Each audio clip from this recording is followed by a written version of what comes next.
Halo semua, kembali lagi bersama saya, Veronica Valencia Futuambun, dengan NPM 1215201230136. Saya merupakan mahasiswa dari program studi informatika, Fakultas Ilmu Komputer Universitas Kristen Indonesia Maluku. Ini merupakan tugas kedua dari mata kuliah interaksi manusia dan komputer. Di sini saya akan membahas materi tentang model memori jangka panjang. Yang pertama jaringan semantik, yang kedua frames, dan yang ketiga script. Materi yang pertama jaringan semantik. Jaringan semantik adalah sistem di mana pelabelan yang umum dipahami digunakan untuk menunjukkan hubungan antara bagian-bagiannya. Dalam jaringan semantik, elemen jaringan diwakili dengan label semantik yang masuk akal dalam bahasa target yang diberikan. Contoh, terdapat pemetaan ciri-ciri burung adalah sebagai berikut. Bersayap, bisa terbang, bertelur, berkaki dua, ada yang bisa berkicau, ada yang tidak, ada yang makan biji-bijian, makan buah-buahan, dan ada yang makan daging bangkai. Ini merupakan jaringan semantik yang dimana telah diisi dengan ciri-ciri burung. Materi yang kedua ialah frame. Frame merupakan kumpulan pengetahuan tentang suatu objek tertentu, peristiwa, lokasi, dan situasi. Secara umum, frame memiliki dua elemen dasar, yaitu yang pertama slot.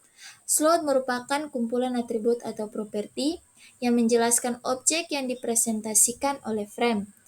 Elemen yang kedua ialah facet atau subslot, menjelaskan tentang pengetahuan atau prosedur dari atribut pada slot. Contoh, Hani. Hani adalah manusia dan punya mobil. Manusia adalah makhluk mempunyai sumsum tulang belakang, mobil. Pemiliknya adalah Hani, warnanya merah dan buatan Indonesia. Materi yang ketiga ialah script. Script merupakan skema representasi pengetahuan yang menggambarkan urutan kejadian. Elemen-elemen script. Elemen yang pertama ialah kondisi input, yang dimana kondisi yang harus dipenuhi sebelum terjadi atau berlaku sesuatu peristiwa dalam script. Elemen yang kedua ialah track atau jalur, variasi yang mungkin terjadi dalam suatu script. Dan yang ketiga, prop atau pendukung, berisi objek-objek pendukung yang digunakan selama peristiwa terjadi. Elemen yang keempat ialah role atau pemeran, orang-orang yang terlibat dalam suatu peran. Elemen yang kelima ialah scene atau adegan, urutan peristiwa aktual. Dan elemen yang keenam ialah hasil, kondisi yang ada setelah urutan peristiwa dalam skrip terjadi.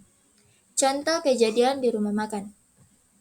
Jalur rumah makan siap saji, pemeran, pelanggan, dan pelayan, pendukung, baki makanan, uang, sedotan, dan lain-lain. Kondisi input, pelanggan yang lapar dan pelanggan yang memiliki uang. Adegan pertama ialah pelanggan memasuki rumah makan, yang dimana adegan pertama, pelanggan memarkir motor, pelanggan memasuki rumah makan, pelanggan antri di counter, pelanggan membaca menu dan membuat keputusan apa yang akan dipesan. Adegan kedua, pelanggan memesan, pelanggan melakukan pemesanan, pelayan meletakkan pesanan di baki dan pelanggan membayar. Adegan ketiga, pelanggan makan, yaitu pelanggan mengambil serbet, sedotan, dan lain-lain. Pelanggan mengambil baki makanan ke meja yang kosong, pelanggan mulai makan. Adegan keempat ialah pelanggan selesai makan, di mana pada adegan keempat adalah pelanggan membersihkan meja, pelanggan membuang sampah, pelanggan meninggalkan rumah makan, pelanggan pulang dengan mengendarai motor.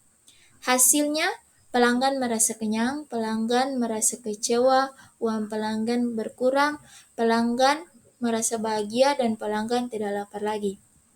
Referensi yang saya gunakan untuk materi ini adalah dari SlideShareNet, Ahmad Haidaro, Modul 4 Representasi Pengetahuan, dan siakore.com buat pola jaringan semantik. Sekian dan terima kasih.